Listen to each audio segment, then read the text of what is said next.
rush. Niners all day. Let's bring 6 home, baby. Let's go. I love it, man. It's time for the 49ers Rush Podcast.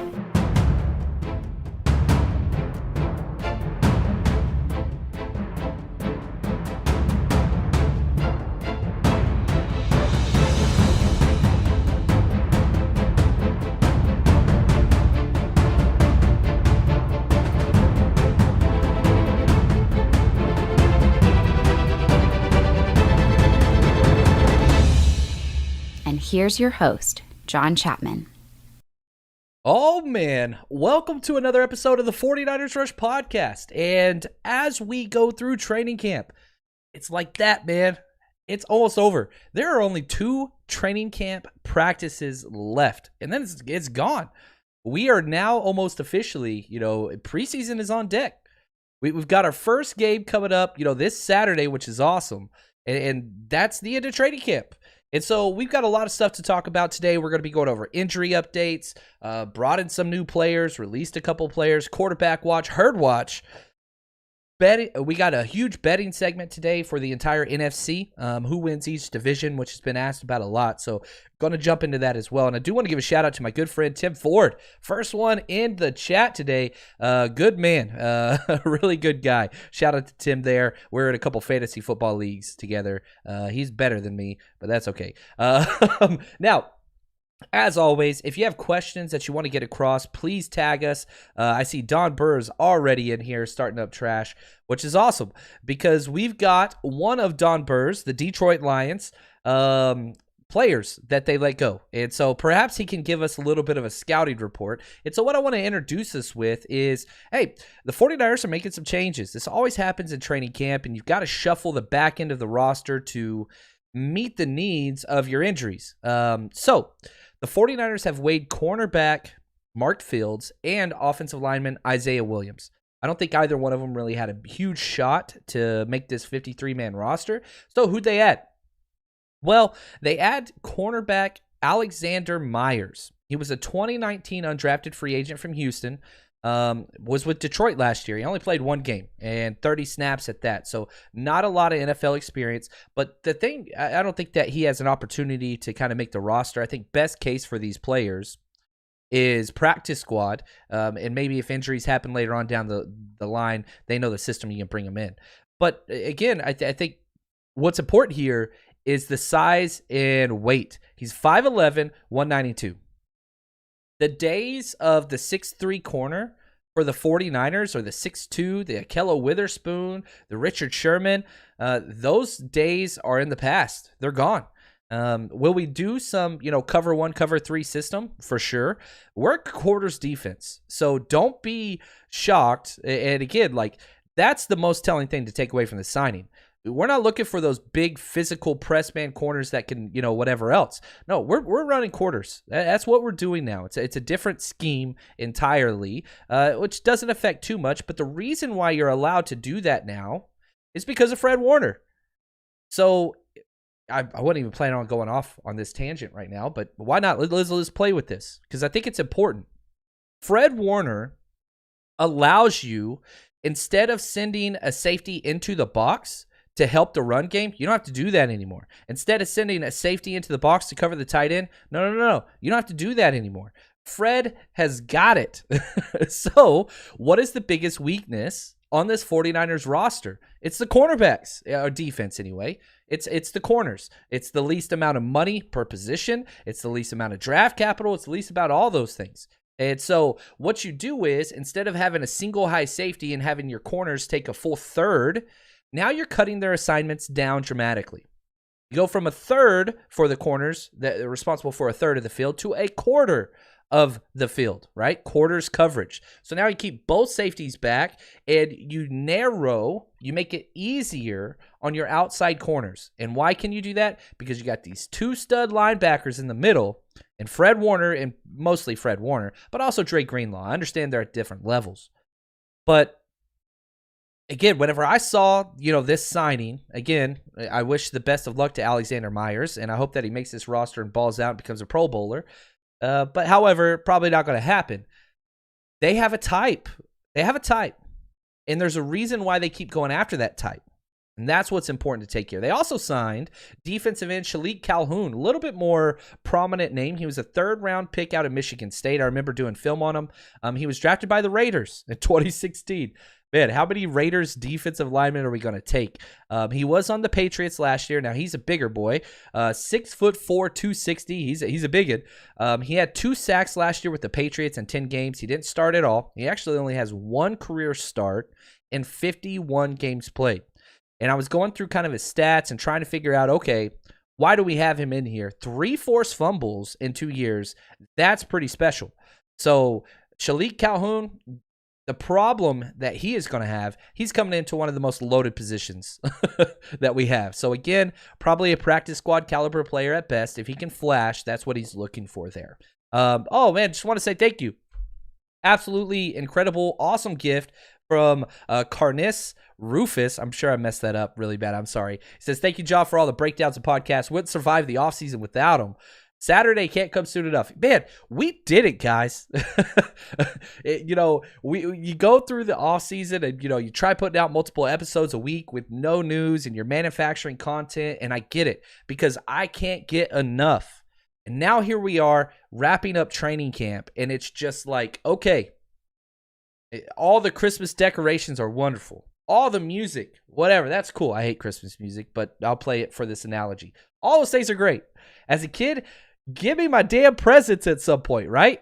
Let's go. I want Christmas food. I want the treats. I want the cookies. It's so like we've passed the point of Advent, right? Like it is here, man. So close. Do want to remind everybody I will be going live after the show or after the game on Saturday, and it's going to be a fun one because I'm going to be hosting an event in Canton, Ohio with Draft Night Out. And so if you're around if you're heading to the Fantasy Football Expo, I'm going to be helping out with that as well. You want to come out and share a drink or two. So I might have had a few libations at that point, and we'll see how it goes. It's going to be a good time. It's going to be a good show nonetheless because we got 49ers football to talk about. And probably what's even better than that, NFL film. 49ers NFL film to break down. Are you kidding me? Oh, I can't wait. That's what I'm probably more excited about that, which is bad, but it's what it is. All right, let's transition to injuries because it's training camp. It's football, 100% injury rate. It happens, and it happens a lot to this guy, Jaquiski Tartt. He is injured, and we got a little bit of bad news from the head coach himself talking about Jaquiski Tartt. I mean, not moving very fast right now. I mean, he hasn't been out there. I know he missed the time with COVID, and, I don't know how long he's going to stay on PUP, but I don't see him coming back soon right now. You could just tell, like, my energy's up here, Kyle. You got to help me. You don't get to go out and be rah. I get it. Like he's coming off of partying in Canton, Ohio. We're flipping scripts a little bit, and so I get that. But man, not even close. That's not good. He went on later on, was asked again, and he said not day to day. That means week to week. That means Tartt, huge question for week 1. That's where he's at. So what does his safety position look like? Because we just talked about, like, we're doing more of a quarters format, which means safety needs to be back in coverage a little more. And it's not even like everybody back there is doing well. Because Tony Jefferson brought him in, free agent. He tweaked his hamstring and groin a few days ago. So now he's out, which means we've got Tavon Wilson, Talanoa Hufanga, who I like a lot, and Jared Maiden. Those are the 3 guys. And whenever your only reliable player as a safety currently is Jimmy Ward, I don't want to get into his, injury. It wasn't 2 years ago. His nickname was Mr. Glass, right? The safety position is becoming a concern. The starters right now, if we were to start, would be Jimmy Ward, obviously, and Tavon Wilson, which, I don't want to mess with that too much. That's not elite by any elite pairing. But something's got to change. Now, the team worked out several safeties today. Listen to these names. You're going to hear some old names that you haven't heard in a while. Ha Clinton Dix, Bradley McDougald, Seahawks guy, right? Clayton Gathers, and Anthony Sendejo. So not promising names. They all have a lot of playing time. You can tell they're going after vets that don't have this rookie learning curve because they need somebody now. But that's where they're at. Thank you for the gift. 49ers Ultimate Report. I love it, man. He says, John, what's up? Are you really ready for the season? You bet so, man. Yeah, I'm pretty pumped. And sticking with the injuries, and I hate that we have to cover that the injuries get this long, but it's pretty typical during training camp because the studs, they're going to start to get a little bit more of a break as we get into the preseason. But DFF, Demetrius Flanagan-Fowles, he is in concussion protocol. And this is bad timing for him. He's a roster bubble guy playing at that linebacker position. And I think Marcel Harris has solidified that number 4 spot. Now, Azeez has been out as well, but Aziz's spot's safe. And then you got Jonas Griffith, who's battling DFF for that final spot. Special teams is going to kind of be the big deal there. But, Jonas Griffith's been making plays, turnovers. DFF, he's got to get out there because this is not a good time. He's not safe of making this roster. So I love the competition. I hope that, he gets back and gets out there. And another player, oh man, here we go. Hurd watch, took a step back today. Was not out there practicing, was off to the side, working with trainers. And here's what, pay attention again.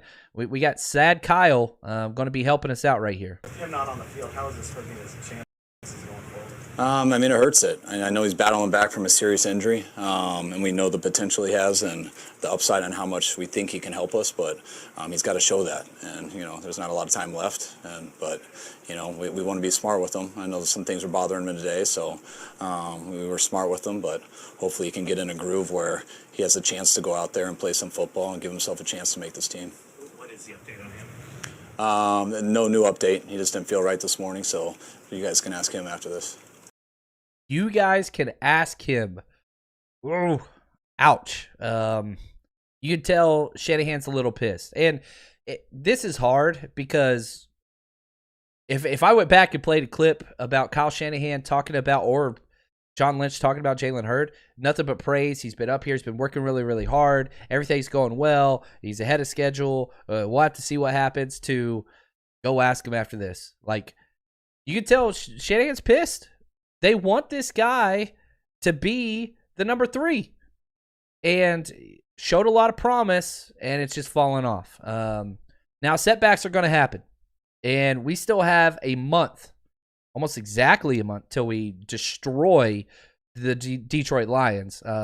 So, we're close, but we'll have to wait and see here. Now, what does wide receiver 3 look like without Jalen Hurd? Good friend of the show, Marco Martinez, amazing guy. You should follow him on Twitter if you're not already. He was at practice today, and I texted him, hey, man, what was the wide receiver 3 rotation? He said Sherfield first, Mohamed Sanu, then Jennings. And all of them have played very, very well. Sherfield had an amazing one-handed catch in 101s versus Diamador Lenore. Seems like everybody has highlights against that kid. He's always a good position. But, man, he's on the losing end of a lot of those matchups. Juwan Jennings, another solid day. He's put together a great week. 2 touchdowns in red zone team today. That's his role. So curious to see what that would look like. AJ Silva, appreciate the gift, man. He says, John, here's money. You rock. I appreciate that, man. That is awesome. That is incredible. Dan Case. He says, thanks for being on tonight. I am laid up. Oh, no. Wisdom teeth taken out. That is no good, my friend. Get better. Ice cream, cold things, all that stuff. Good stuff. One more just quick nugget from practice today. Marco, staying with Marco Martinez, he said that there would have been 2 sacks on the day by D Ford. He was playing well. Now, again, obviously, you can't touch the quarterbacks, even in team, whatever. You just make the defensive end or the linemen just run around. You kind of put a halo around the quarterback so nobody can touch them. And so the fact that, we've said this so many times. If we get anything from Jalen Hurd, if we get anything from D Ford, that's great. Well, Hurd watch, that's not looking so good. But D Ford, still cautiously optimistic there. But, man, we'll have to see what that looks like because, man, if D Ford can get some playing time, that's going to change the look of this defense. And, obviously, Nick Bosa was out there today again, looking really well and looking on par with his recovery. A couple questions I want to get to that were sent out on Patreon and Twitter. Aaron on Patreon, these two questions are related. I got both of them within a span of like 15 minutes. So I was like, oh man, this is incredible. Aaron asked this. He says, can you help me understand the Trey Lance fumbles during the exchanges at camp? Not sure if they're coming on a read option set or design runs, but it's certainly a concept that is more intricate and complicated than just giving someone the ball. You are exactly right, Aaron. One, I'm not at camp, okay? But I do know that some of the exchanges, most of them have happened on jet sweeps. That's where the wide receiver comes across fast. That's a pretty difficult one. And then just simple zone reads. Kyle Shanahan's even talked about these a little bit. And they go hand in hand with this next question from Mosquito Killer on Twitter. He says, hey, can you talk at some point on the podcast about 49ers penalties and why they always start out so rough? It's very simple. And, you know, I'm going through it with the kids I'm coaching right now. Implementing a new offense or just an offense, it doesn't matter. Implementing any offensive play to a group of people, there's so many things that could go wrong. It takes forever to get the cadence and just everything synced up. And so you could say, well, man, Jimmy Garoppolo, right? He's been playing forever. We've got all these people. Doesn't matter. You put one new player out of 11 in there, everything gets screwed up. You're only as strong as your weakest link. You got somebody jumping off sides. You got a running back that's too eager and clamps down because on that zone read play, a lot of people don't know this. It's weird. It's not a traditional handoff. You're exactly right, Aaron, with the way you phrased that question. The running back goes through with his pocket open. You can't take it. You don't clamp down. And so it's a finesse feel because the quarterback will either, like you ride in that mesh point where the ball is in the running back's kind of gut and arms. You ride that for about a half a count. It's not just here, take it. So you ride that for half a count. And what happens if it's a true zone read, which Shanahan is implementing for Trey Lance, you're reading a defender, whether a linebacker or a defensive end. And if they come towards you, you let it go and you literally let it go and you let the running back take it. However, if that defensive end squeezes down the line to take the dive, you then have to, as the quarterback, you're riding. You have to tuck it and pull it away. It's give me. Sometimes the running back gets scared, clamps down too soon. It's one of those things you have to rep it thousands of times for it to be second nature. And not only do you have to rep it, you have to rep it with a 330-pound man coming at you in the A gap that somebody missed their block. So you can practice that mesh point, the jet sweep. You practice those things over and over again, but until you got those big old beef eaters coming right at you, breathing down your face, it's a different read. It's not the same until somebody's going to punch you in the face. So what's Mike Tyson's line? Everybody's got a plan until you get punched in the face. I've had quarterbacks, I've had wide receivers and running backs. It typically happens on the offensive side of the ball, unfortunately, that are 7-on-7 all-stars. And you're just like, oh my gosh, this player is going to be incredible. Then you put the pads on them, they disappear. Look like Tarzan, play like Jane. That's what we'd say as coaches, right? Like some people it's a different mentality to take those hits. Now, obviously, these people in the NFL, they've all got it. But just because you could run a zone read at Ohio State or North Dakota State, it's a little bit different whenever you've got freaking Nick Bosa and Javon Kinlaw, who literally is the closest representation to the Hulk that we have in the NFL, size-wise and strength-wise. It changes your peer. And so you want to get these things out now because once that's what the preseason's for and tuning up, and we've got some rookies and we got some youth in there. It just takes time. And most teams do this. Offenses always start off at a deficit during implementation period, simply because defenses are reactionary by definition. The defense has to wait until the offense lines up to call what they're doing.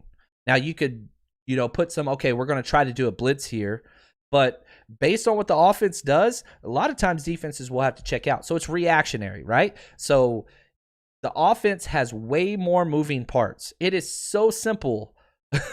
It is so simple to implement a defense to start. Now it gets more complex as it goes, and I understand that. But the offense always has a much tougher task early on. And as it goes on, and you can watch this in the NFL as well, what happens as it goes on, points start going up in the NFL throughout the season. So more and more points get scored because they start to implement more, see tendencies on film, things like that. I know that was a really long answer. That's okay. Hopefully you guys didn't mind that. Hopefully it made some sense. Now, before we jump into a couple other things and some clips from press conferences today, real quick, this is huge. Philly road trip, baby. Week 2. Y'all got to come party with yours truly. Here we go. Here are the details. So excited, guys. We have worked so hard for this, and all the details are finally finished and coming together. The 49ers Rush road trip for our Philly game, which is going to be week 2. So that's Saturday, September 18th, the night before the game. We are going to be meeting up at the Drinkers Pub, which I freaking love it. I mean, if you've ever been to Philly, or again, shout out to It's Always Sunny in Philadelphia, the pub is the heart of Philadelphia. It's just what it is. So we have, this place is awesome. I've been there before. It's only a few short blocks away from our hotel. We're staying at the awesome Warwick Hotel in Rittenhouse Square. Come join us. We have the second floor all to ourselves. We've got pool tables. We got multiple TVs for college football on. We've got giveaways, raffles. We have our own bar service and food service. It's going to be an absolute blast. Hang out, drink, but more importantly, come for the community. It's going to be 49ers fans flying in from all over the place, from 6:30 to 9:30. If you want to go party out afterwards, that's cool. But again, we're going to be hanging out there for a long time. So head over to 49ersrushroadtrip.com. Click on Philly. This is week 2, okay? And buy your tickets there. They're $25, and everything that we bring in through the website, it's going back to giveaways. I've bought multiple jerseys, giveaways, autographed memorabilia. So whenever you come in, you're going to get raffle tickets, all those things. We're going to be doing trivia, lots of stuff, lots of ways just to have a blast with people that you want to hang out with. So head over there. Again, this is the Drinkers Pub Saturday, and we're staying at the Warwick Hotel. By the way, we still have discount rate available for hotels at the Warwick Hotel in Rittenhouse Square. It's one of the best historic hotels in Philly, and you get to save about $50 a night if you go over there and book it. So if you haven't got tickets yet, you need to get over there. 49ersrushroadtrip.com. Again, this is for week 2. Let's go, baby. Have some fun with us. All right. I'm excited, man. Just as that clip was played, I was going back through the chat. Don Burr, who finally showed up putting money where his mouth is. I've been asking him if he wants to bet this week 1 matchup. And this is what he said. I'm going to hold him to this now. He says, here's the bet. So this is between me and Don Burr, happening live on air. The bet is for every single point that is scored, and whoever wins pays the other person that money. So for example, let's say the score is 35-25. Okay. So that's, I'm really smart. I think that's 56 points. So if Detroit wins, I send $56 to Don. He proposed this to me in the chat. Y'all can see it there. And if it's vice versa, he sends it to me. I think I 100% am down with that bet, Don. In fact, because I'm such a gentleman, I'm going to give you 2 points for free, okay? So I'm giving you 2 free points. So if the score is 50-49, 49ers, you will actually win. So I'm giving you a 2-point spread. We'll see how that goes. And I'm like a Lannister over here. I'm always paying my debts. So if I owe somebody money in a bet, I 100% will pay it. Don, go ahead and make sure, put this in the comments and make sure you're totally down with this. Now, let's get back to the important stuff. Let's talk some 49ers practice. We finally got a little bit of scuffling going on between the offense and defensive line.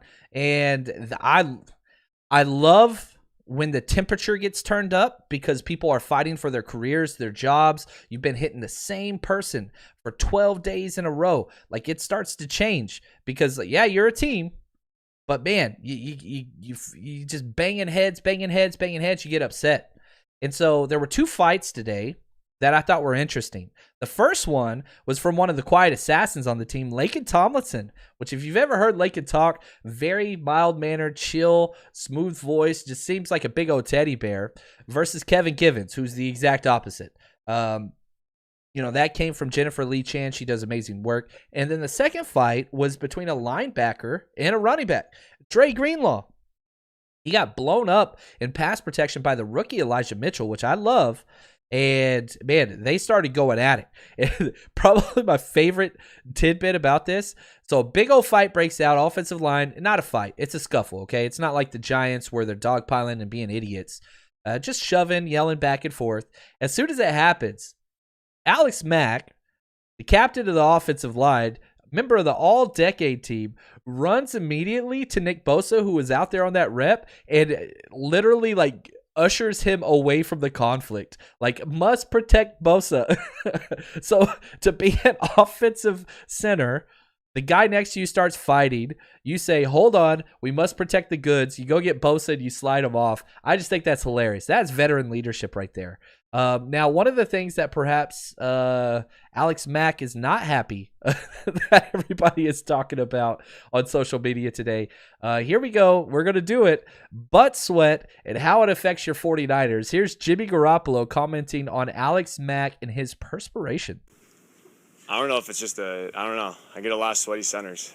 It's unfortunate at times, but we make it work. Alex is he's no sweaty or not. I don't know. That's a hard one to answer, but there. When that is happening, how difficult does that make how slick does ball become? How difficult does it make your job? It definitely makes it difficult if you're not ready for it, I would say. I think I've kind of learned throughout my career how to deal with it, but yeah, it's the best way I could describe it is you're playing in a dry game and all of a sudden it's a rain game when you get the snap. And so if you're not prepared for that, I guess it could throw you off at times. Yeah, going from a dry game to a wet game, and this has been written about in Atlanta for the Falcons, which Kyle Shanahan was there with them as well. They would bring out 4 pairs of pants per game for Alex Mack, and they would make him change during the quarter. So if it was a hot weather game, somewhere down in Florida or wherever, not inside a dome, he would change pants every quarter. There are players like that. There are rumors out there about Trent Williams as well. Defensive linemen do not like playing against them because this is a rumor. Allegedly,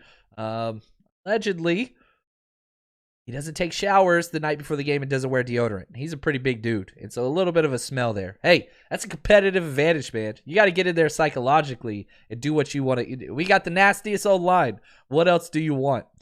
Now, this is another tidbit that I thought was interesting. This comes from Matt Barrows of The Athletic. He's an incredible friend of the show. The best player the last few days has been on the defensive side of the ball. Now, they had Monday off. They practiced today. But Sunday, the best player on the field was Javon Kinlaw, which is huge. Because if you remember, he missed a couple practices with the knee swelling and just whatever else. He was pissed. All this stuff was going on.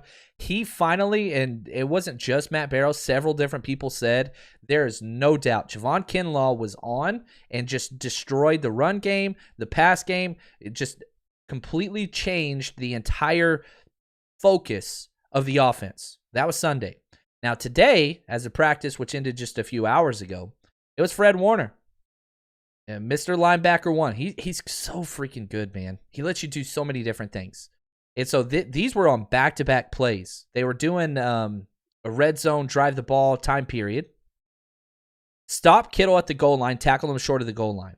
Next play had a pass break up against who? Brandon Ayuk.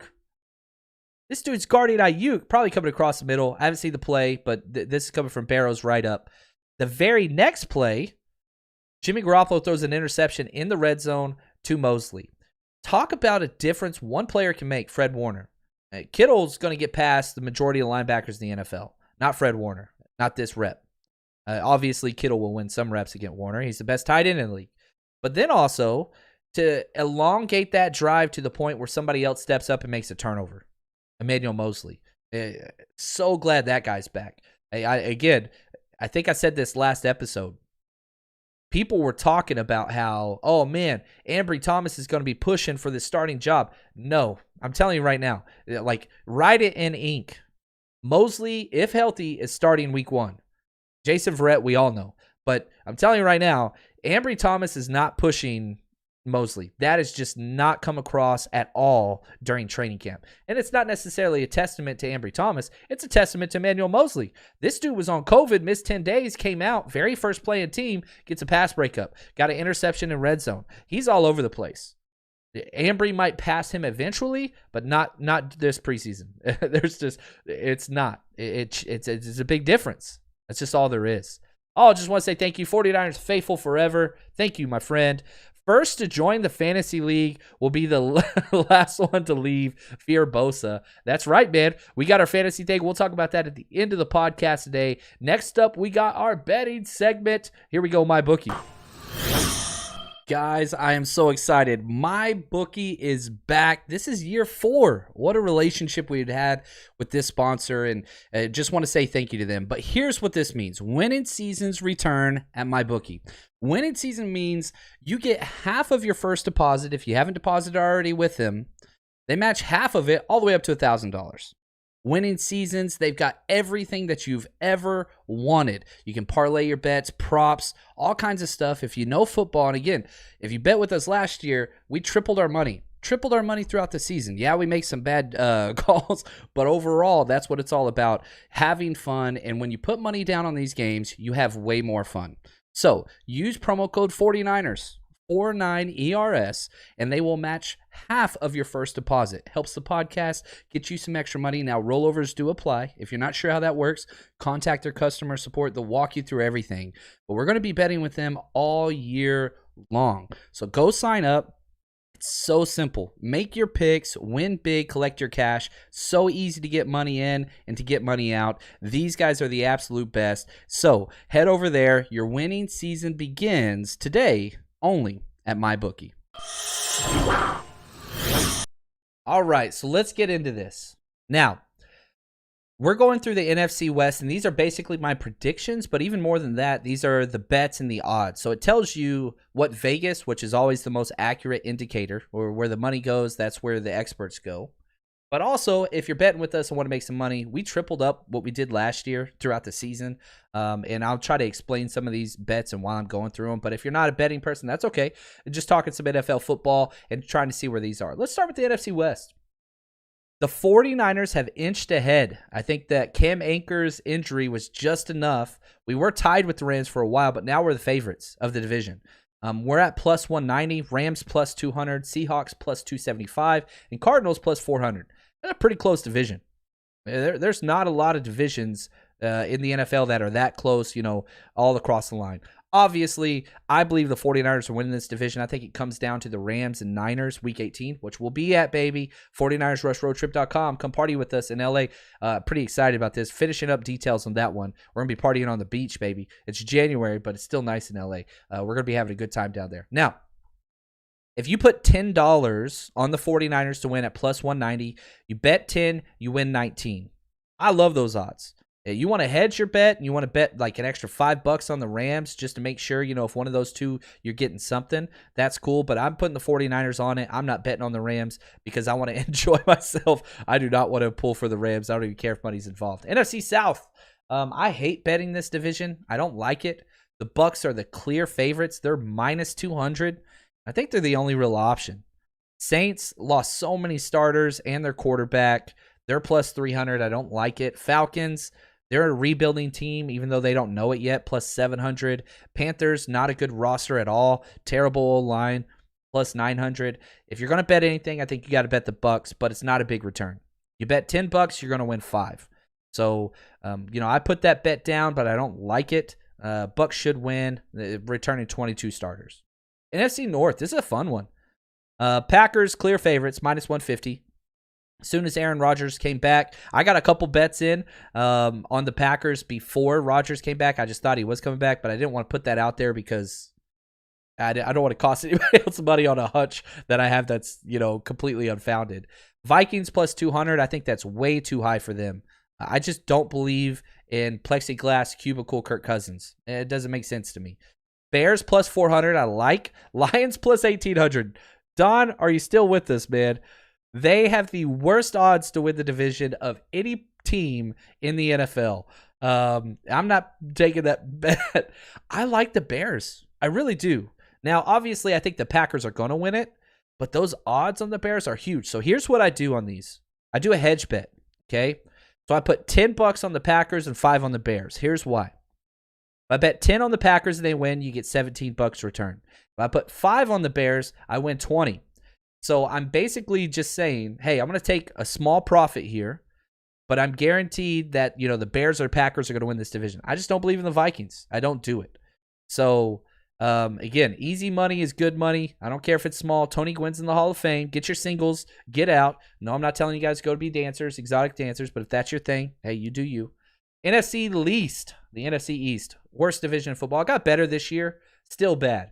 Cowboys are the favorite, plus 130. I don't believe in it. That defense is still a joke. They have some stud linebackers, but that is it.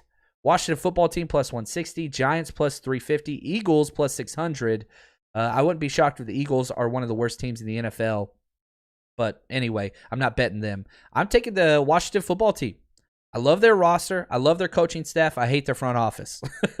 Not front office. Actually, their GM, Mayhew, from us. Like, I love that. I just hate their owner. I can't stand him. So that's there. You bet 10, win 16 with Washington. I'm not betting on the Cowboys. I don't believe in them. They've won 2 playoff games in 25 years. Just not a good team. I don't care. I understand their offense is great. I ain't seen it. I've made a lot of money betting against the Cowboys the past few years. And I'm going to keep doing it. You can also bet on the preseason game this week. I'm not doing it. I don't bet on the preseason. If you do, I usually bet on the quarterbacks, which the 49ers got in spades. 49ers are favored against the Chiefs at 2.5 points. I'm not betting it, so I'm not putting money on that. But if you're crazy, you go ahead. That's you. Yeah, it's what it is. Shout out to I like this from Randy. He says, shout out to John. It's going to be a memorable year. I agree with you, man. All the best to yourself and everyone on the chat. Godspeed and go Niners. I love it. Shout out to Phil Moore. That is incredible. Let's talk some QBs because it's been, back and forth. Trey was just so on fire to start training camp. He's kind of regressed. There's no doubt about that. And that's okay. It's training camp. He's a 21-year-old rookie. And so today they were doing red zone period with a timer. And they got down to 8 seconds left, and he threw it short of the end zone. It was completed, and the clock ran out without any points on the board. Kyle Shanahan was asked about the decision-making and what he should have done there.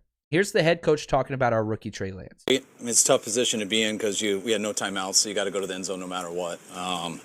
And so very rarely things are open in rhythm, so sometimes you can try to buy time, but which is part of it. But when we threw it short, not into the end zone, that wasn't very good awareness.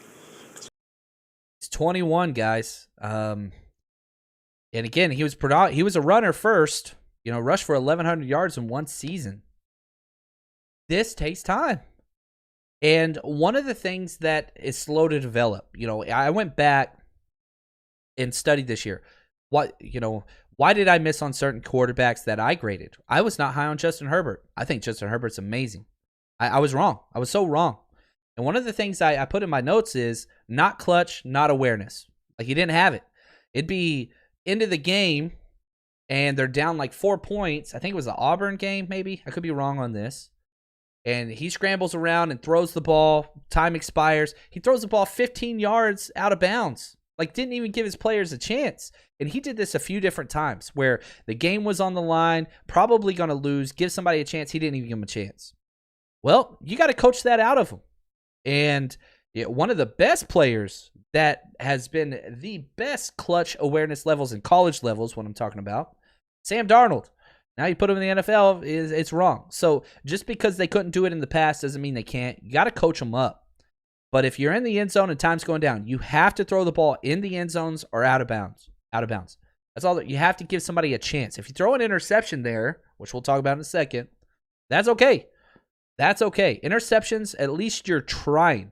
Throwing the ball short, that does nothing. You got to give somebody a play to make a chance. I think I mixed that. So dyslexia got me. Now he had another drive after that, another timed move the ball period, and he threw it short to Warner and got tackled and ended his drive there.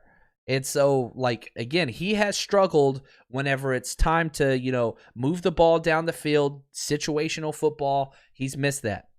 One-on-ones, pass skill, even just random team plays, straight fire. But whenever all those things and you start thinking a little bit too much, it's coming down. And you got to learn the nuances of the game. And so I'm glad they're happening now and not week 1 or 2. I'm glad we're not the Bengals. We don't have to start them right away. And Trey finished the day 9 for 16 and team. Not good. Not good. He did have an awesome 30-yard plus pass to Sherfield. That was awesome, but that's it. Now let's talk about Jimmy Garoppolo, who also was not perfect. Same move the ball period. They were rotating drives back and forth with the 1s and 2s. Jimmy threw an interception on 4th down. This was the same thing, all by Fred Warner, right? He checked it down to George Kittle. He gets tackled short of the goal. Then he throws it to Ayuk, batted down by Fred Warner. Very next play, trying to rush it, throws an interception to Mosley. And so the pretty QB was asked, man, what was up with that interception play? Here's what he had to say. Yeah, I mean, I think that was our 4th down play, and so it was kind of the last play, last chance. There was a tight window in there, but just didn't fit it in. It's one of those live and learn and practice, and don't do it in the game. It's so like interceptions are bad. Like, I'm not trying. Like, you guys know I love Trey Lance if you've been here for a minute. But this is what it's 4th down. You're going for it. There is no field goal. There is no punt. You've got to try. And so it was intercepted. He tried to fit in a tight window. Is it great? No. But at least you had an opportunity. Like, that's like, it's not about stats. And yeah, certain beat writers are going to beat you up through an interception in the red zone, get them out of here, run them out of town. I don't care. Give your team a chance. Jimmy did that. It didn't work out. Now, Garoppolo's numbers on the day, 12 of 21. So a little bit better. Not great. A lot of this is coming from Barrows, breaking this down on The Athletic. Great work. Please go subscribe over there. Support them. I don't get a penny of that. They don't endorse me. I just think they do good work. Now, quarterback 3. Nate Sudfeld has been taking that over all week until today. Rosen watch, strikes back. Had a pretty good day. Had a 50-yard plus touchdown to Austin Watkins, everybody's favorite undrafted free agent, who's been struggling as well. So maybe they can lift each other up. But it does seem like Sudfeld's going to be the quarterback number 3, especially going into this first preseason game. I doubt, again, just paying attention to snaps. My guess, Trey Lance goes out there for probably 2 drives. That's it. Maybe the first quarter. And then you'll get probably a quarter and a half from Sudfeld and a quarter and a half from Josh Rosen. That's my guess. I think, again, easing in Trey Lance. That's what we're going to see.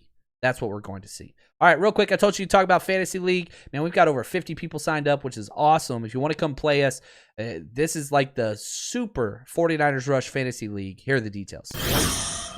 Oh, man, I'm excited about this one.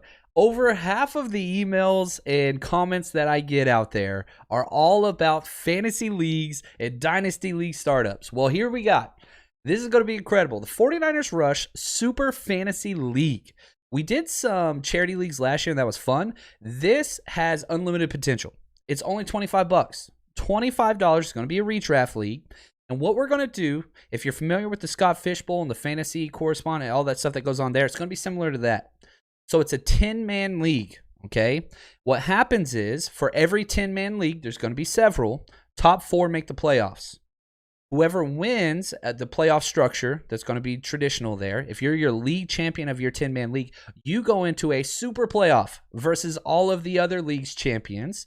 And we're going to roll over a little bit of the payment that comes through that for the Super League as well. So if you finish first or second in your league, you get paid.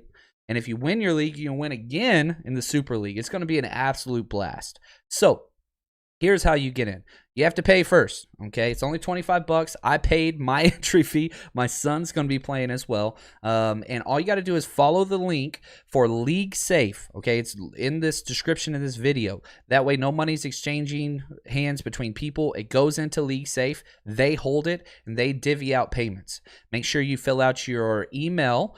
Once you make your payment on League Safe, that's how you'll get invited to the draft itself. It's going to be an absolute blast, and my friend Steve Spacrotelli, he's going to be helping me set this up and commish all these different leagues. Guys, we could have 120 people and have 10 separate leagues. This is going to be incredible. The main reason why I'm doing this, one, I love fantasy, but to build community. That's what it's about. The people that were in the charity leagues last year have a better relationship with them, and they talk amongst themselves, and it's absolutely incredible. So that's what we're doing here. 49ers Rush Super League. Go click the League Safe link in this video. Put your $25 in, and you're in. That's all it's going to take. Excited to destroy all of you. All right. I see a comment in the thing saying, how do I watch the Chiefs game coming up? And here's the deal. I'm looking this up now. It's going to be on Game Pass, and it's going to be on KPIX 5 in the Bay Area. So you can watch it there. And again, this happens every year. NFL Game Pass, you can get a week for free. Sign up for a subscription if you want to, but you can get a week for free and cancel it, and you can watch preseason games there. So that's there as well. So just a couple things. Again, if you just Google how to watch it, a bunch of different sites will show up, and so you can kind of go off that. That's there for you as well. So check that out. One thing I do want to ask, and this is not necessarily for me, it's for a close friend and somebody that's helped the show in the past. So anyway, take this for what you want. If anybody has a single, I just need a one, ticket to practice on Thursday, please DM me, JL_Chapman on Twitter, or you can email me, 49ersrushpodcast@gmail.com. It's not for me. It's for a very, very good friend, and I promise you I will find a way to make this worth your while for sure. So if anybody has a single ticket, just a one, for practice on Thursday, please reach out to me. I'd love to be able to help a friend out, and trust me, I will make it worth your while. We do so many giveaways. I'll find a way to get you something. So please reach out to me on that. So that's going to do it for us today. Hopefully you guys enjoyed the show. As always, man, love the positive energy. Love what you guys bring in the chat. Absolutely incredible. And as always, stay strong, faithful.